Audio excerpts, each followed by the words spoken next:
Ngayon ay hindi nila sigurado kung sino pa ang maaaring makaalam ng tungkol kay Melody. Para nagsisisi tuloy ang doktor na sinabi niya kay Atlas ang sitwasyon ni Melody. Si Epifanio na ang siyang tumawag kay Apollo. Kasalukuyan silang nasa park ng kanyang mga anak habang kumakain ng ice cream.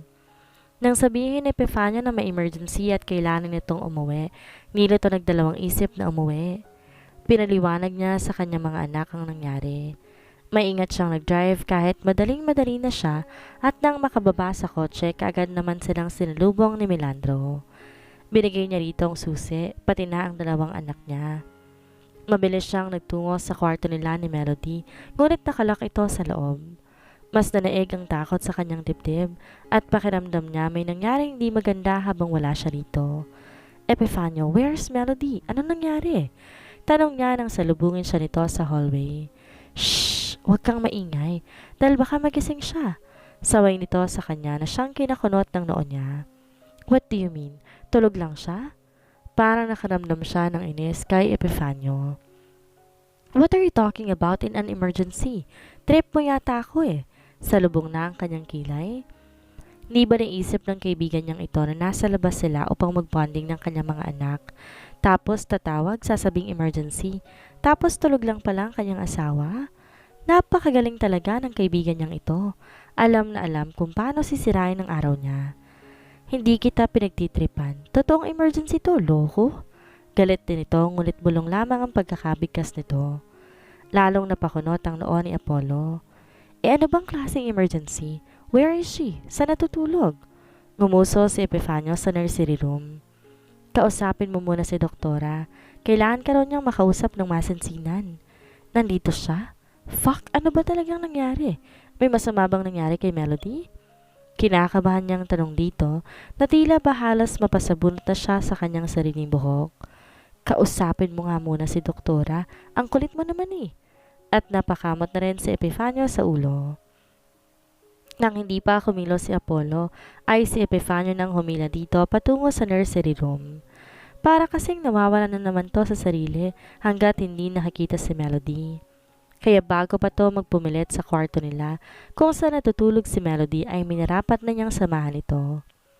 Nang makapasok sila sa loob, nakaupo si doktora sa kama at nang makita sila nito, kaagad din naman tong tumayo. Napatingin pa si Apollo kay Epifanio na para bang tinatanong ng mga mata nito kung ano ba talaga ang totoong nangyari. May nabago dito sa nursery at tila magulo. Dr. Izzy, Doktora, what happened to my wife? Kaagad niyang tanong kahit di pa siya nakakalapit dito. Napatingin naman ng doktor kay Epifanio na nakatayo malapit sa pintuan na tila ba gwardya at nagbabantay sa kanila. Sinenyasan niya ito na umalis, ngunit umiling lamang ito.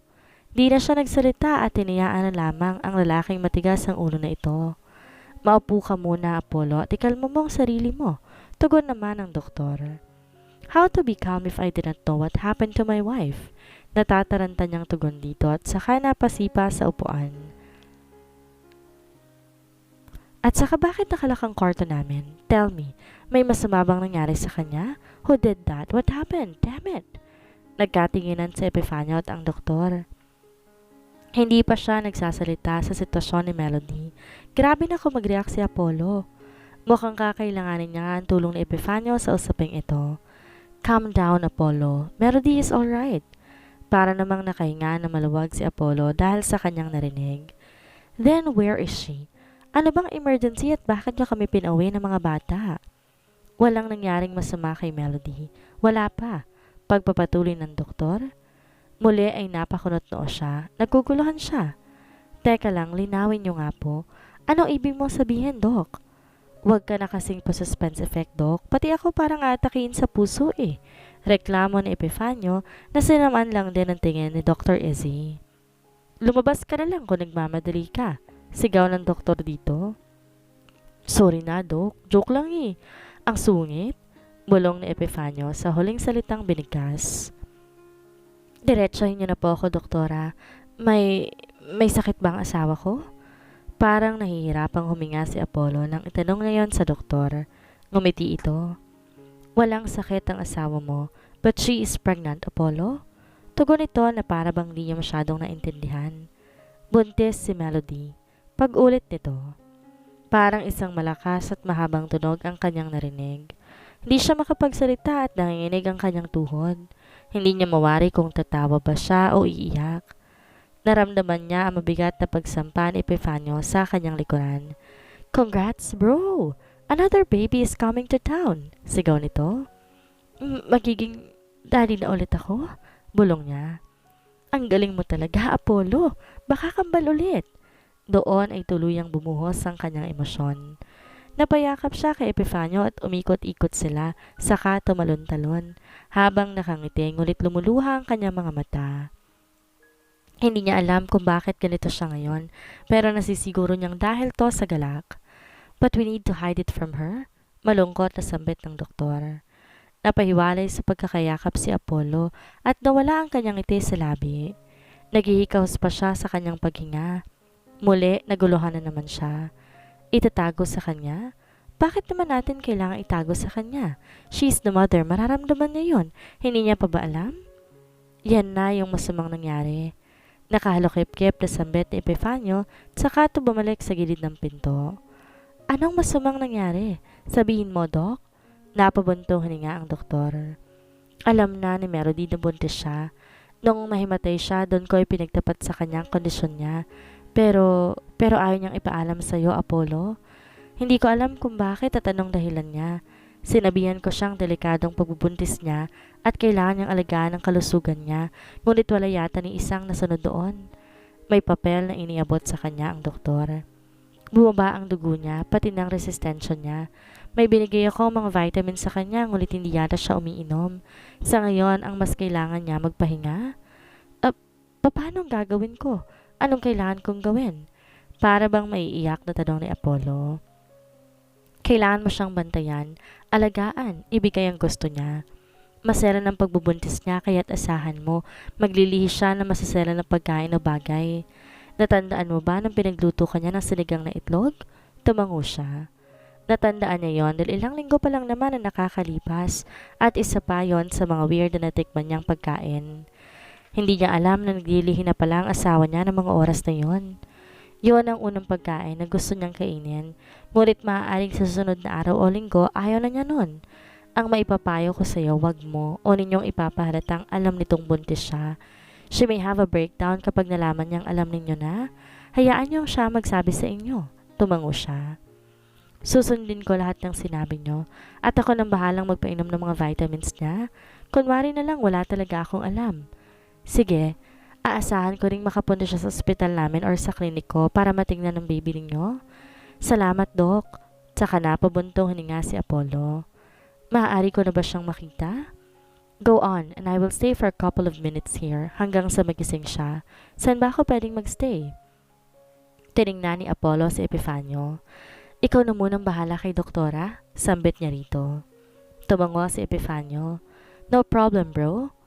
Umalis na si Apollo at naiwan na lamang si Epifanio at Dr. Izzy sa nursery room. Tara, doktora, doon tayo sa damuhan. Sa garden pala? Binatukan naman ng doktor si Epifanio. Tigilan mong kakaharot mo sa akin dahil kasal na ako at may 5 na ring anak? Singhal nito. Napatingin si Epifanio sa mismong katawan ng doktor at nakita niyang sexy pa rin to at itsurang walang anak. 5 na ang anak mo? Sure ka? Nag-post naman ng doktor at saka tumango. I guess, magaling mag-alaga ang asawa mo. Mas matanda ako sa 5 taon, kaya igalang mo ko. At isa pa, abogadong asawa ko, kaya mag-ingat ka. Baka pagsilosan ka niya, bigla mo na lang malaman may kaso ka na pala. Ay, malabong magselos yun. May 5 anak ba naman sa'yo, magsiselos pa? Huwag ka na nga maraming satsat pa dyan. Dalhin mo na ako sa garden, nagugutom na rin kasi ako eh. Oh, baka buntis ka rin. Che, kota na ako sa 5. Kapwa nagtawanan pa ang dalawa bago lisanin ng nursery room. Na magtungo sila ng hardin, sakto naman si Grace ang naghatid ng juice at vegetable salad na request ng doktor. Di naman makangiti lang si Grace dahil bago siya dumating, rinig niya ang tawanan ng dalawa. She felt a little bit jealous. So, my girlfriend ka na? Bigla tanong ng doktor kay Apollo. Muntik patuloy mabitawan ni Grace ang baso na may lamang juice habang inilalapag niya ito. Napansin niyo ni Epifanio kaya't lihim tong napangiti?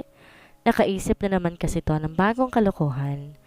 Actually, Doc, wala pa nga eh. Bigla ay parang nakaisip ng ideyang doktor. Tamang-tama. May papakilala ko sa'yo. Co-model ko sa France. Talaga? That's great. I want to meet her. Like, real quick. Di maipinta ang mukha ni Grace at kaagad nilisan ng garden. Oo nga't hindi pa sila ni Epifanio pero nasa courting stage na sila. Hindi ba't dapat sinabi man lang nitong may nililigawan na siya? O baka kinahihiya siya nito? Ganito yata talaga ang lahat ng mayayaman, babaero, manluloko. Paiikutin ka lang nila hanggang makuha nila ang kanilang gusto at hanggang magsawa sila sa'yo. Swerte na lang talaga ni Miss Melody dahil naiiba si Sir Apollo sa mga lalaking katulad ni Epifanio. Sa totoo lang, doktora, meron na talaga ako nililigawan. The woman who brought your food. Nakangiting pag-amin ni Epifanio. Wow, seryoso ka ba? Bakit sinadya mong iparinig na parang bet mo yung nirereto ko? Komendat si Epifanio. Ganon ang mga sikreto ng gwapo. Ay, sino ka dyan? Si James Reid? Masters lang ang peg? Sabay binato siya nito ng maliit na carrots. Kayo talagang mga lalaki. Walang alam sa aming mga babae. Akala ninyo gusto namin ang pagiging proud nyo sa sarili ninyo? Well, sort of. Pero hindi sa paraan ay tinatanggi ninyo kami. Hindi ko naman siya tinanggi. Mali ba ang ginawa ko? Gusto ko siyang magselos eh. Gusto ko makita yung reaksyon niya. Oh, katangan mo talagang pinapairal mo eh. Sabay ngisi ni Dr. Izzy. Gusto mo siyang magselos? Bakit? Sanay ka bang manuyo? Baka di mo kayanin kapag hindi mo alam kung ano at saan ang kaliti ng babae. Siyempre alam ko. Para mo namang sinabing mahinang lalaki ako. Sinuri ng doktor ang kanyang katawan. Mahina ka nga. Kapag may nakita siyang mas malaki ang katawan kesa sa'yo, madali ka lang ipagpalit. Ay, teka lang doktora. Sa tingin mo ba hindi pa sapat ang laki ng pangangatawan ko? Parang nabahala at kinabahan tuloy si Epifanio.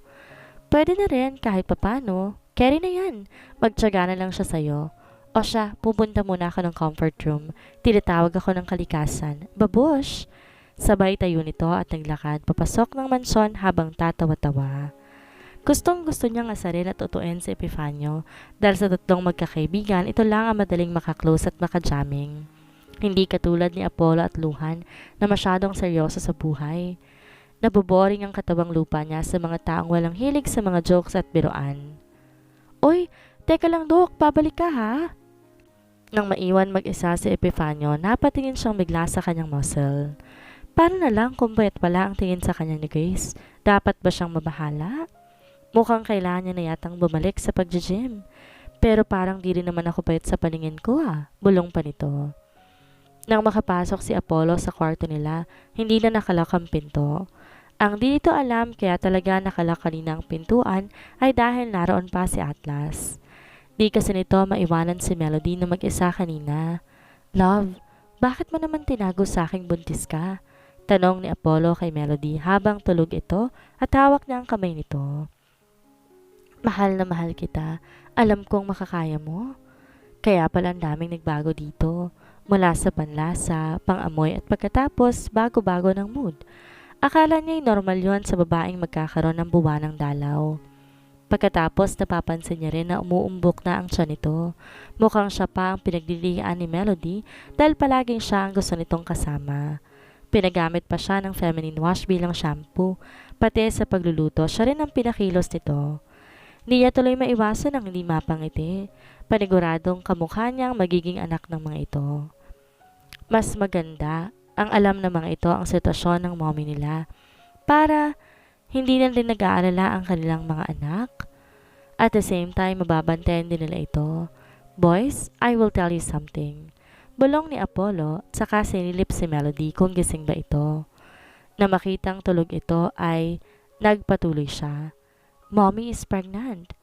Nagkatinginan si Rivan at Lexus habang kapwa nanlalaki ang mga mata at hindi makapaniwala. Hindi maiwasan ni Apollong matuwa sa dalaga. Marahil hindi nila yon inaasahan at tatabunan na ng kanilang excitement at kaba ang emosyon. Are you serious, Dad? Tanong ni Lexus. Yes, Kuya Lexus, but we cannot tell her na alam na natin. Itatago natin sa ating mga sarili na nalalaman natin nang sa gayon hindi siya magalit at malaya siyang kumilos dito sa bahay. If mommy is pregnant, she might hurt so much. Malungkot na sambit ni Levin. Napakunot naman ang noo si Apollo. What do you mean? Liv? Doon tuluyang napansin ni Apollo na hindi excitement ang nararamdaman ng dalawang anak niya. Tell me, what's wrong about mommy's pregnancy? Dad, takot na siya magbuntis since one of our sister died. Remember what we told you? Natatakot siya na baka may mangyari na namang masama kung magbubuntis siya. Si Lexos ang sumagot. Naupo siya upang mapantayan ang dalawa niyang anak. Kapwa niya niyakap ang mga to upang di matuloy ang luhang nais pumatak mula sa mata ng mga ito. He hates seeing them crying. Don't worry, we're here to make her feel safe. Alagaan natin si mommy at ibibigay natin ang best para sa kanya. Sambit niya, saka humiwalay ng pagkakayakap sa dalawa at ibinaba ang kanang kamay sa kanilang gitna. We will protect her, okay? Are you both in? Nagkatinginan muli ang dalawa, saka ngumiti at binaba rin ng kamay ni Apollo. We are in! Sabay takbo ng dalawa patungo kay Melody at niyakap niya ito ng paulit-ulit na binibigkas na mahal nila ito. Di na napigilan pa ni Apollo na mapaluha. Ayaw niya na makita siya ng kanyang mga anak sa gantong sitwasyon, kaya naman tumalikod siya. Mahal niya ang asawa niya at ang kanilang mga anak. Kaya naman kung anong nararamdaman ng mga ito ay nararamdaman niya rin. Kakayanin ko, love. Take a rest for now. Tsaka niya palihim na pinunasan ang basang dalawang mga mata pati na ang kanyang pisngi. Nang matapos bisitahin ng kambal si Melody, ay lumabas na rin muna siya upang huminga at mag-adjust sa mga nalaman niya. Tinawagan niya si Epifanio at sabay silang nagtungo sa library room. Wala naman siyang ibang mapagsasabihan bukod dito. His father don't care at all kahit pa sinabi niya rito ang pagdadalang tao ni Melody. Sa library ay meron din siyang mga nakadisplay na alak at ngayong araw niya yun mapapakinabangan at maaaring galawin. I still can't believe what I found. Like, I'm fucking being a father again and this time, kasama na ako ni Melody. Hindi na siya mag-iisa o hindi ko hahayaang mag-isa siya. Sabay inom niya sa sariling baso na may lamang wine. Kahit ako rin nga, gulat din. Sobrang saya ko para sa inyo, Apollo. Biruin mo after so many years. Eto ka na talagang bubuo na ng sariling pamilya. Sambit naman ni Epifanio. Napatango si Apollo habang nakangiti dahil totoo namang bubuo na siya ng sariling pamilya. Kahit siya hindi niya rin lubos maisip ang bagay na yon. This is it. Hindi niya hahayaan na may sumira pa sa kanila ni Melody sa kung ano ang meron sila ngayon. Bigla ay may naalala si Apollo.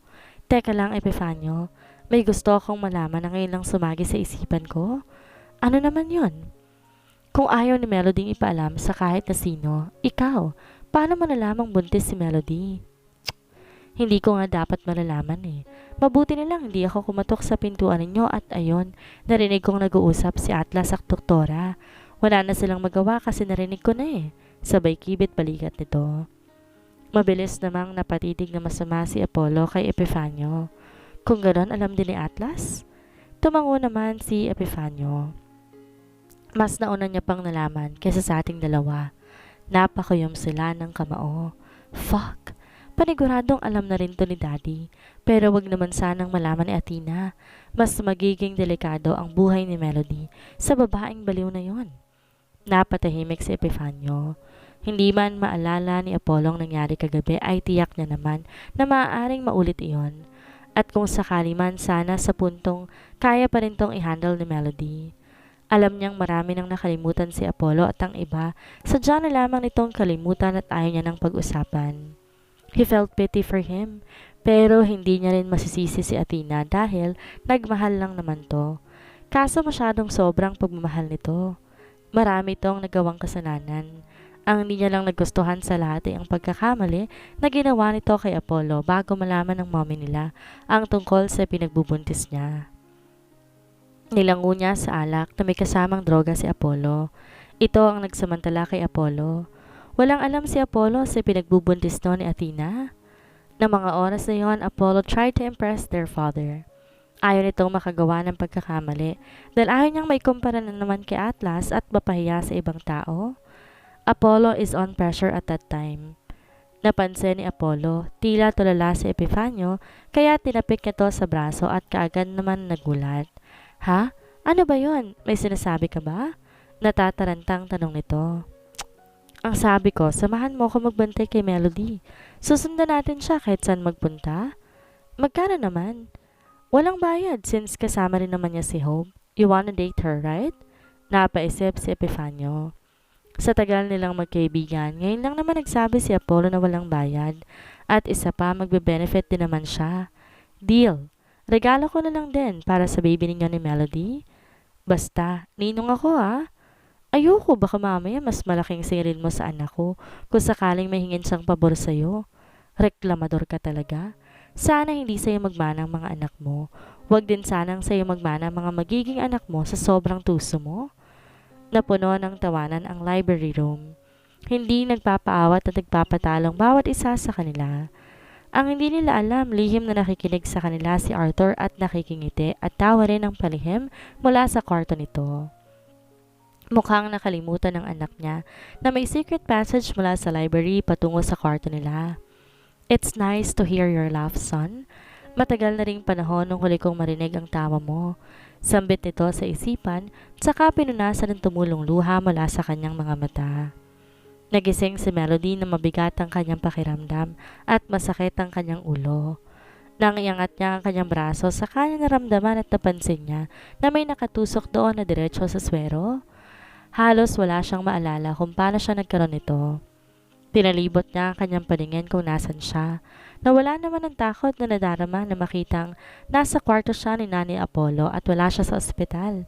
At nakita niya rin sa kanyang tabi si Apollo na nakaupo at mahimbing na natutulog.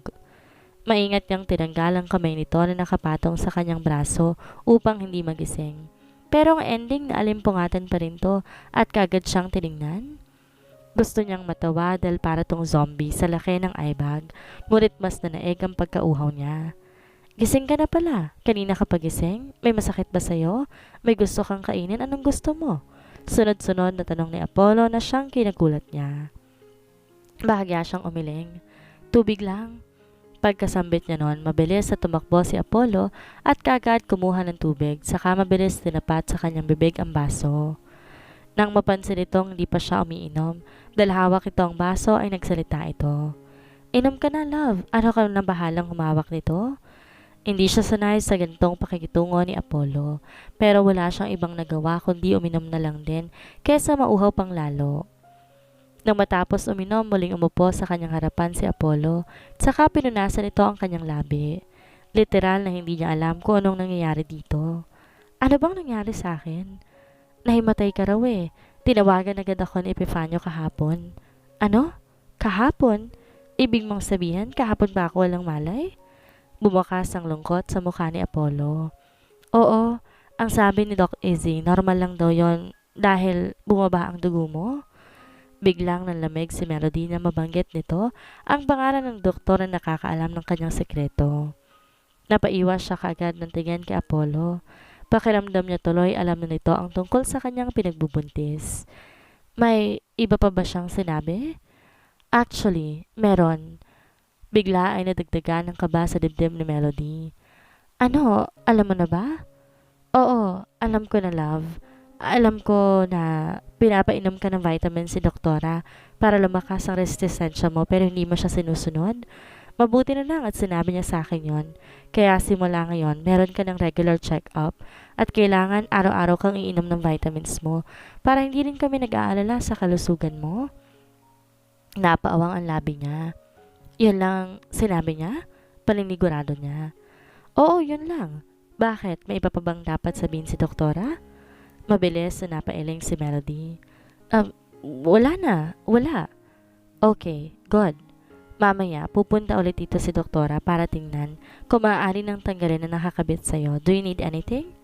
Alanganing umiti si Melody. Payakap, bulong niya. Ha? Kunotoong tanong ni Apollo dahil hindi niya talaga naintindihan ang sinabi nito. Sabi ko, payakap ako, sabay nguso niya.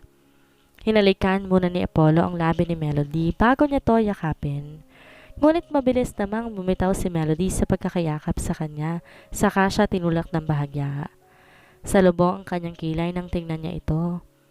Nakatakip si Melody sa kanyang ilong habang nakalukot ang mukha, habang tila may mabaho na naman tong naaamoy. Sa isip ni Apollo ay nagdarasal siya na sana hindi magbago ang pang-amoy ni Melody dahil hindi niya alam kung ano na naman ang nais itong ipaligo niya. Baka magulat na lang siya at paliguin siya nito ng maruming tubig o di kaya sa kanal. Aba, wag naman sana. Why? What happened? Seryosong tanong ni Apollo. Ang baho mo na naman eh, singal ito sa kanya. Lihim na napakuyom ng kamao si Apollo. Ito na nga ba ang sinasabi niya? Panibagong kalbaryo na naman ito. What are you saying? Naligo ko kagabi bago ko matulog, though hindi pa ngayong umaga. Pagkukunwari niya pa rin. Naligo ka nga but I'm sure you didn't use feminine wash. I know you hate it that much. I used feminine wash. I know you like that. Kaya bakit naman hindi kita susundin? If you want, you can smell what I use.